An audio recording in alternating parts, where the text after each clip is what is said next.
고난 너머에 더 큰 고난이 기다린다 할지라도 오직 하나님 말을 신뢰합시다. 여러분의 영혼의 시력이 회복되기를 마음이 없는 분에게 시청자가 아니라 우리는 예배자가 되어야 됩니다.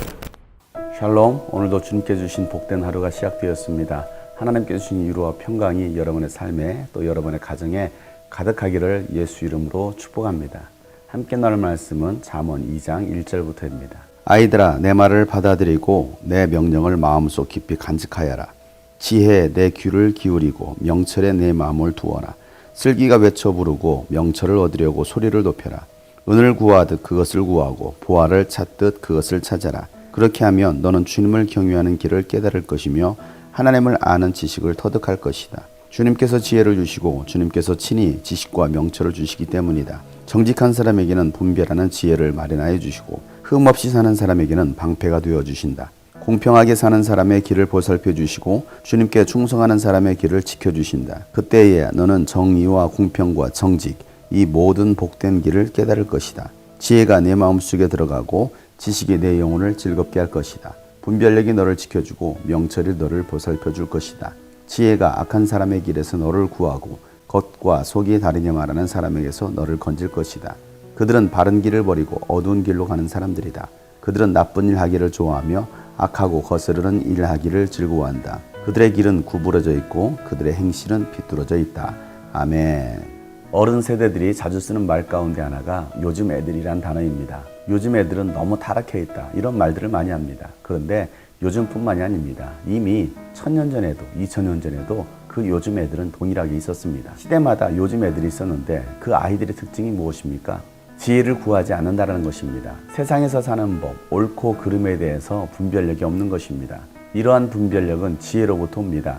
지혜는 하나님께서 주시는 것입니다. 오늘 말씀은 부모가 자녀에게 권면하는 내용입니다. 아이들아, 내 말을 받아들이고 내 명령을 마음속 깊이 간직하라 라고 말을 합니다. 아이들은 어른들의 말을 들으려고 하지 않습니다. 부모의 말을 잘 들으려고 하지 않습니다.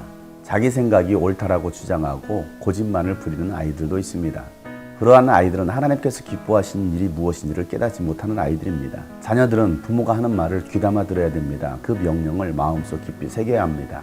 그리고 자녀들이 구할 것은 바로 지혜입니다. 슬기를 외쳐 부르고 명철을 얻으려고 소리를 높여라 라고 말을 합니다. 은을 구하듯이 지혜와 명철을 구하라는 것입니다.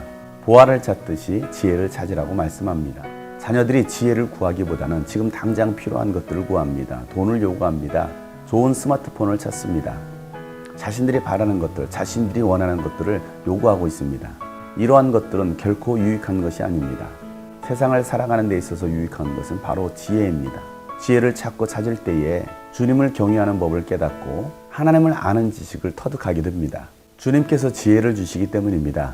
하나님은 지식과 명철도 겸하여 주십니다. 지금 자녀들이 구할 것은 세상의 돈이 아닙니다. 부귀영화가 아닙니다. 하나님의 지혜입니다. 그 하나님의 지혜가 있을 때에 이 세상에서 살아갈 수가 있고 이 세상을 지배하고 다스릴 수가 있는 것입니다.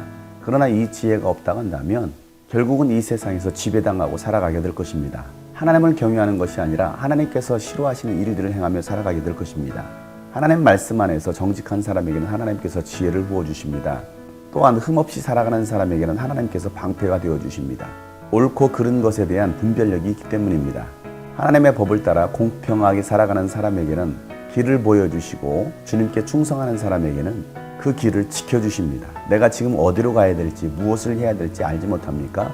하나님의 지혜를 구하시길 바랍니다. 하나님이 여러분의 길을 인도하시고 여러분의 길을 지켜주실 것입니다. 그럴 때 정의와 공평과 정직이 복된 길이라는 것을 깨닫게 됩니다. 지금 이 시대는 공의와 공평과 정직이 사라진 시대입니다. 불합리한 것들이 너무나 많습니다. 부당한 이득을 취합니다. 정직한 사람을 찾아보기가 참 어렵습니다. 하나님의 지혜를 따르지 않기 때문입니다. 세상의 원리, 세상의 가치관을 따르는 사람들이 많기 때문에 공의가 사라진 것입니다. 하나님이 주신 지혜와 지식이 있을 때에 우리 영혼이 즐거워할 수가 있습니다. 하나님의 법을 깨닫고 그 법대로 순종하며 살아가기 때문입니다. 어떻게 살아가는 것이 과연 옳은 일인지 분별하기가 참 쉽지 않습니다. 하나님의 지혜가 아니고서는 하나님의 말씀이 기준이 되지 않고서는 세상에서 살아가는 것은 갈수록 어려워질 것입니다. 악한 사람들이 가득하고 또한 겉과 속이 다른 사람들이 너무나 많습니다. 그러나 지혜를 가진 사람은 그 악한 길에서 구해주십니다. 겉과 속이 다른 사람이 우리를 속이려고 할 때 하나님께서 우리에게 지혜를 주심으로 그 지혜로 우리를 건지실 것입니다. 악인들의 그 비뚤어진 행실을 따르는 사람들이 아니라 바른 길을 따르고 어둠의 길이 아닌 빛의 길로 따르는 여러분 되시길 바랍니다. 우리가 오늘도 주님 앞에 지혜를 구할 때 하나님께서 여러분에게 지혜를 주실 것입니다. 솔로몬에게 지혜를 주셨던 그 하나님께서 오늘 지혜를 찾고 찾는 여러분에게 부어주실 것입니다. 그 지혜로 오늘 하루도 살아갈 수 있기를 간절히 소망합니다. 샬롬.